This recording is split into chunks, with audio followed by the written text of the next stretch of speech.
The Byrds were an American rock band formed in California in the 60s. They were one of the pioneers of the folk rock music genre and were contemporaries of groups like the Beatles and the Rolling Stones.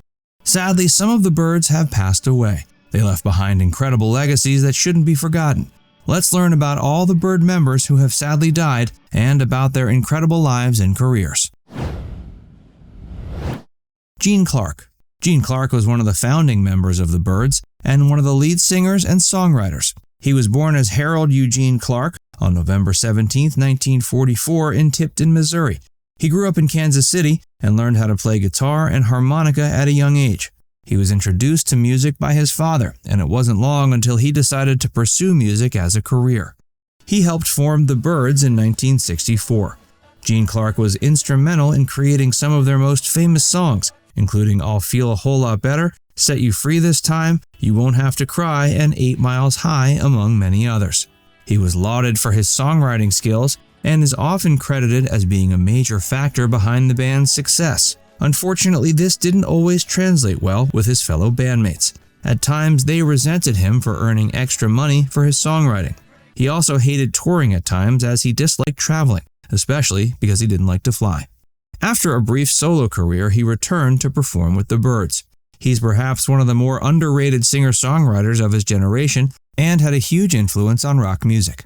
In his later years, he began having troubles with his health, mostly due to substance abuse. He was diagnosed with throat cancer in early 1991 and died in May of that year due to a bleeding ulcer. This was a result of his alcoholism. He was 46 years old and died in Sherman Oaks, California. He's buried in his native town of Tipton, Missouri.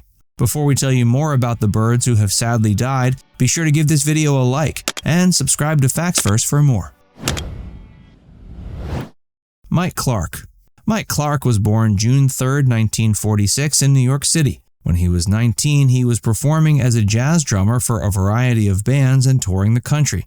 He soon came across David Crosby while hitchhiking around California. Upon meeting Crosby, he eventually met Roger McGuinn, Chris Hillman, and Gene Clarke, with whom he founded the Byrds. He played drums for the band until 1968. In 1985, he got into legal trouble with the remaining members of the band as he began performing under the band's name, despite having left it almost 20 years earlier. While he wasn't involved much in songwriting, he's credited with helping compose some of the band's most popular songs. These included Captain Soul, Artificial Energy, among others. He had a keen interest in country and western music and also performed with the Flying Burrito Brothers. He also performed with Firefall and Jerry Jeff Walker, but his work with the Byrds is what he's best known for. During his later years, Mike and his wife Lee began writing songs together. He also took up oil painting as a hobby. He lived in Treasure Island, Florida during his final years. He passed away in 1993 at age 47 due to liver failure, a result of heavy drinking.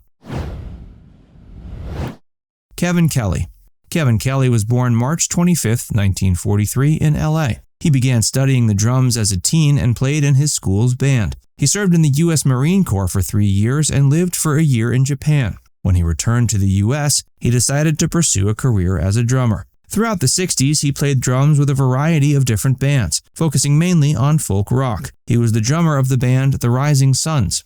When they released music and were signed to a record label, they didn't manage to succeed as a band and soon broke up. Much of their music remained unreleased until the 90s. In the late 60s, while working at a men's clothing store, he was contacted by his cousin Chris Hillman, who was playing bass for the band The Byrds. He played drums for the band, but sadly didn't last long with them. He was soon replaced by Clarence White and then went his own way.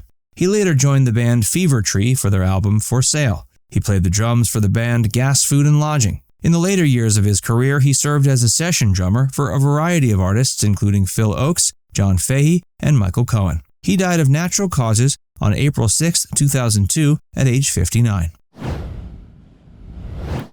Graham Parsons. Ingram Cecil Connor III, known professionally as Graham Parsons, was born November 5, 1946 in Winter Haven, Florida.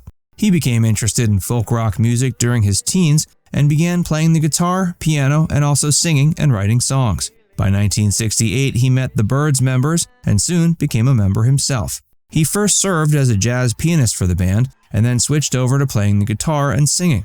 While he contributed to a lot of the band's songs, he was never considered a full member of the Byrds. As a result, his stint with them was short-lived and he soon found work elsewhere. He and Chris Hillman formed the Flying Burrito Brothers in 1969, and he performed with them for about a year. He then pursued a solo career. His death came too quickly and was shocking for the music industry. He was wandering throughout Joshua Tree National Park, a place he was fascinated with. Sadly, during this time, he was doing a lot of drugs. He was found dead in his room at the inn at Joshua Tree National Park. He had overdosed on morphine. He spent his last few days consuming an excess of barbiturates and alcohol. Graham Parsons was only 26 when he died. Clarence White. Clarence Joseph LeBlanc was born June 7, 1944 in Lewiston, Maine. He remains best known for his performances as a guitarist and singer for the bluegrass band the Kentucky Colonels, as well as the Byrds. He was also a notable session musician. In July of 1968, the Byrds singer and guitarist Graham Parsons left the band. Clarence stepped in to replace him. He became a full member of the band and was instrumental in helping them appeal to country music fans. Clarence later suggested Kevin Kelley should be replaced with his friend Gene Parsons. Clarence and Gene later became known as the inventors of the B-bender accessory. This accessory helps the guitar player bend the B string to imitate the tone of a pedal steel guitar. Clarence performed live gigs with the Byrds and was involved in the production of some of their most successful albums. He sadly died July 15, 1973, after being hit by a drunk driver while he was loading materials into his car. He was only 29. Skip Battin. Clyde Skip Battin was born February 18, 1934, in Gallipolis, Ohio. He's remembered as a versatile and prolific singer-songwriter, bassist, and live performer for a variety of bands, including the Flying Burrito Brothers, the New Riders of the Purple Sage, and the Byrds. In the early 60s, he worked as an actor and landed a few bit parts in independent films and TV shows. By the mid-60s, he formed a folk rock group, Evergreen Blue Shoes, and released an album with them, but the band soon broke up. He was the bassist for the Byrds from 1970 to 73, and this was his most successful period as a musician. He recorded 3 albums with the band and toured with them as well. He continued to perform as a session musician as well as with other bands in the early 90s. He was diagnosed with Alzheimer's disease in the 90s and had to give up his career as a result. He died in 2003 due to complications from the disease. He was 69. Now it's time to hear from you. What are your favorite songs from the Byrds? Let us know in the comments section below. And before you go, make sure you give this video a like and subscribe to Factsverse if you haven't already. Click the bell icon to stay updated on all our latest content.